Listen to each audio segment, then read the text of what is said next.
Cédric Doumbé, dans quelques heures, il sera de retour dans la cage, opposé à Baki. Ce combat tant attendu pour les fans du sport mix de combat. On se dit, est-ce que Cédric Doumbé, pour la première fois, va essuyer sa première défaite? Parce que depuis qu'il est au MMA, au PFL, il n'a jamais eu de défaite. 5 combats, 5 victoires, 5 KO. Alors, ce soir, qu'est-ce que vous en pensez?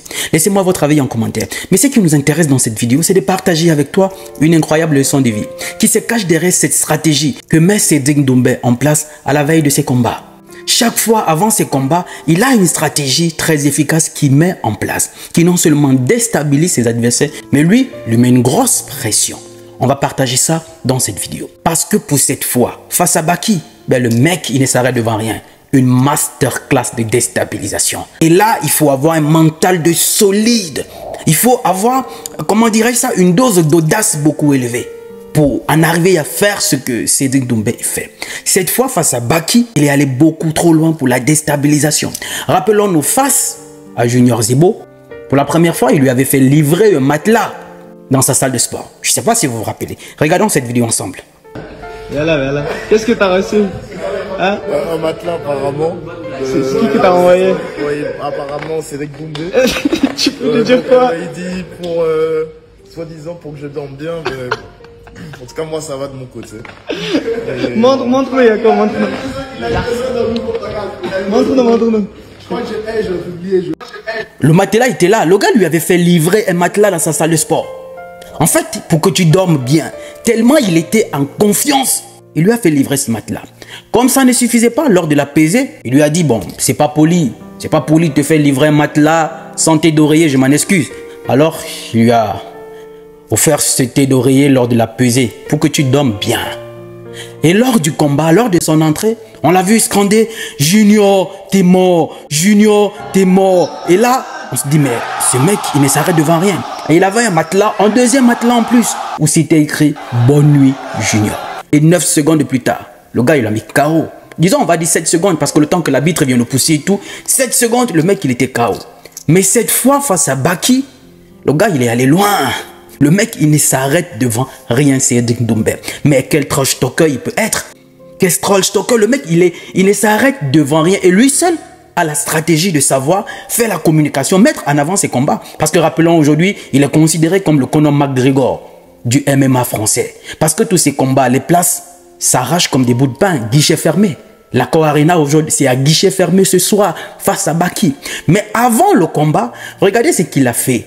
Il a fait survoler un matelas accroché à un hélicoptère sur Paris où c'était écrit « Baki, t'es mort ». Mais Cédric Doumbé, c'est malade. C'est malade. Masterclass. Un matelas pour survoler Paris en hélico où c'est écrit « Bonne nuit Baki ». Ouais, bonne nuit Baki, pas Baki, t'es mort. Bonne nuit Baki. Et là, ça ne suffit pas. Et cette stratégie de déstabilisation de ses adversaires, il faut vraiment avoir de l'audace pour l'assumer. Parce qu'une fois que tu fais ça et que tu n'assumes pas, ben t'es mort. Et il ne s'est pas juste arrêté au matelas. Il est allé réserver dans un hôpital huppé de Paris une chambre. Il a mis une équipe à la disposition de Baki après le combat. Parce qu'il est sûr qu'il va finir à l'hôpital. Regardez. Là, c'est Cédric Doumbé. S'il vous plaît, une chambre.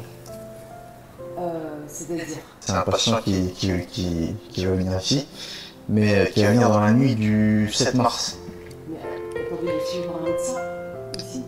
Pas encore. Donc Baki, on a regardé une bonne chambre pour toi ici dans une clinique. Là on a mis les moyens, on va khalas sur ce PFL, ça khalas, les sponsors, ça khalas, tu connais? Enfin non, tu connais pas. En plus, ils font même de l'esthétique. C'est-à-dire, j'ai qu'avec les problèmes sur ton œil gauche, on pourra l'ouvrir, ton œil qui est souvent fermé, sauf si tu veux le garder fermé. On peut fermer l'autre aussi, tu vois. Attention, ils sont fermés les deux, si tu vas dormir. Donc on vient de s'échanger, on est dans la clinique, là où on a réservé la plus belle chambre pour Baki, on va vous le montrer après. Mais là, avant ça, avant la chambre, tu vois, c'est d'abord la sécurité. Les premiers gestes, les premières heures sont cruciales, je ne cesse de vous le répéter. Vincent, l'anesthésie, va tout m'apprendre. Pour toi, Baki, j'ai mis les moyens, gros. Bien évidemment, aujourd'hui, il n'y a personne, il n'y a pas de patience, c'est ma journée off, mais j'ai tout le temps pour toi pour t'expliquer. Jamy, où on est? On est dans le bloc. Masterclass. Il y a la table d'opération. Jamy, viens avec moi, je vais t'expliquer ce qu'on va faire. Je vais apprendre à intuber. Merci, docteur Vincent. Ok. Bah, ce que je peux faire, c'est te montrer sur mon interne un petit peu comment on fait. Alors, le gars, il est allé, tout ça, dans, en fait, la stratégie de déstabilisation de Baki, mais en fait, il n'y a que Cédric Doumbé qui maîtrise, voilà, qui maîtrise ce côté marketing, mettre en avant ses combats. Est-ce qu'il réagit pas du tout, ou est-ce qu'il réagit, tu vois, est-ce qu'il répond un peu les yeux à la demande, à la douleur? Et si, même une fois que le patient est rétabli, tout va bien, il y a quand même un œil qui souffre pas. Alors ça compte pas dans ce sport de Glasgow. Ça, c'est le score de Cédric. Souvent, c'est des comas qui sont pas hyper profonds, les AVC. Hein, donc, souvent, j'évite. Et quelqu'un qui fait partie de l'AVC. L'association des victimes de Cédric. Parce que Baki, il fait partie de l'AVC. On m'a dit que cet hôpital était réputé pour avoir des magnifiques chambres. Cette clinique, pardon. Et je veux voir les chambres pour choisir en fait. Moi, je te montrer les plus belles chambres si tu veux. Elles sont magnifiques. Beisango, Shamsudinov, là. J'en perds mon testoscope. Bon, bref, je le perds. Là, tu pourras pas dire qu'on n'a pas pris soin de toi. Baki, je sais plus quoi te dire. J'espère que tu t'entraînes. Et même si tu t'entraînes, ça sert à rien. Ça sert à rien, gros. Baki, je te le dis, tu vas finir ici. Et tu sais ce qui est fou, c'est que tu vas finir ici. Et tu sais pourquoi? Elles n'aiment pas la force. Bien sûr, on est là dans l'Accor Arena. Le camion est rentré. Tout est prêt. C'est bientôt mon entrée. Le speaker va scander mon nom. Le public va crier mon nom. Bien sûr, on est là pour vérifier les armements. Elles n'aiment pas la force. Ça commence. Le combat commence. La portière ouverte, elle n'est pas fermée à clé. Ensuite, bien sûr, je fais mon entrée. Ça crie, Baki, t'es mort, tout est bien, tout se passe bien. Le combat, il commence. Premier round, 5 minutes de ton temps, c'est tout ce que je te demande. Baki, je te demande juste 5 minutes. Ouais, pam, tu viens, bien sûr, tu vas venir. Scroll dans ta tête, boum, esquive, bah, KO, je viens, je te mets en PLS, boum. Le médecin qui vient, pas, on le prend en charge, ouais, température, boum, faut les sortir, allez, on prend. Pam, boum, on le met dans le camion, on a le plan en tête, on peut pas se perdre, poteau. Qu'est-ce que je fais? Je vais prendre le camion.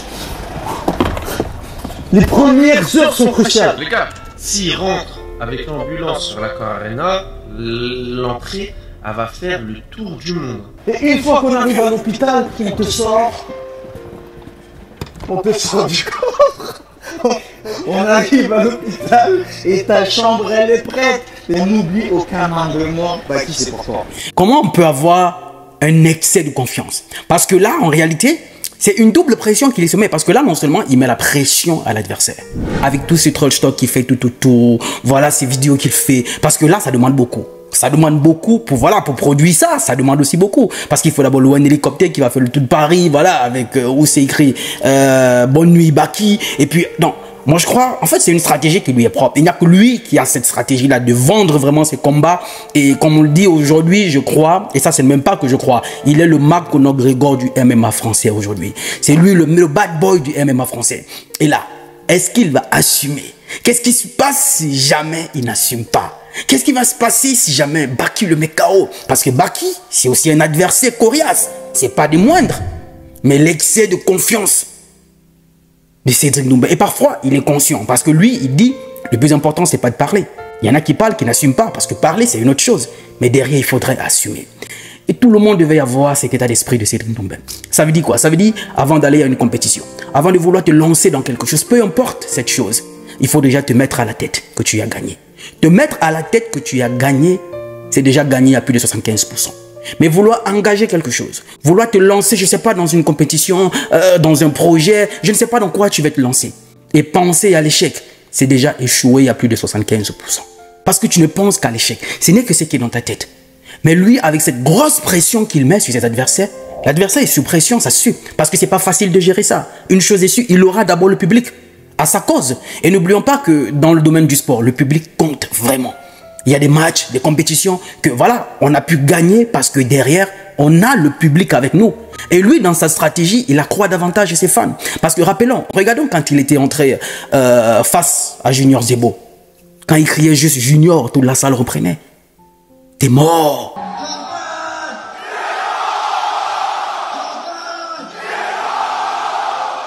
Et ça, il faut être vraiment fort mentalement pour gérer cette pression. Et ça, c'est une stratégie que seul Cédric Doumbé a le secret. Non seulement il met la pression à l'adversaire, lui aussi, il met une pression. Parce qu'il sait qu'il faudrait assumer. Et là, c'est le moment à ne pas commettre l'erreur. Parce que lui-même, il le dit. Écoutez. Je suis un peu dans une sorte de transe. C'est-à-dire que, faut savoir qu'avant mes combats, je parle beaucoup. Ça, c'est sûr. J'annonce la couleur, je fanfaronne, ce qui est pour moi une sorte d'exutoire. C'est-à-dire que c'est par cette voie-là que je décompresse, j'élimine la pression. Et le truc, c'est que quand on parle beaucoup, derrière, il faut assumer. Ah bah oui. Parce que tout le monde peut parler beaucoup. Oui. Mais il n'y a pas beaucoup de personnes qui peuvent assumer. Donc là, pendant ces 10 secondes, je me dis, Cédric, je me parle à moi-même en fait. Je me dis, Cédric, c'est maintenant. Parce que dans Si un... t'as fanfaronné avant, il faut assurer. Il faut assumer après. Donc pendant ces 10 secondes, je me dis, Cédric, il faut assumer. Je me parle à moi-même, c'est maintenant, c'est maintenant, c'est maintenant. Donc lui, il est conscient déjà que là, si je passe à côté, je suis cuit. Les médias vont me lyncher. Les adversaires vont me lyncher. Les autres combattants, bref, tout le monde va le lyncher. Mais vouloir te lancer et être pessimiste. Et te dire, je ne suis pas sûr, tu penses à l'échec, oh, je ne me suis pas bien préparé, c'est déjà aussi échequé. Dites-moi ce que vous en pensez. Ce soir, face à Baki, est-ce que Cédric Doumbé va réaliser tout ce qu'il a dit avant le combat? Est-ce qu'il va nous faire la même scène qu'avec Junior Zebo? Est-ce qu'il va nous ramener ça en quelques secondes? C'est terminé. Et après, il nous dit, je vous avais dit quoi, poteau? Pourquoi tu n'as pas fermé les angles morts? Dites-moi ce que vous en pensez, la famille. Et d'après vous, qui va remporter ce combat? C'est ce soir. Alors demain, la vidéo sur la leçon de vie derrière sortira. Mais avant, dites-moi ce que vous en pensez de cette vidéo, de cette stratégie de Cédric Doumbé, qui ne s'arrête devant rien. Lui seul a le secret. Il n'est jamais trop tard, parce que le rêve n'a pas de date d'expiration. Salut!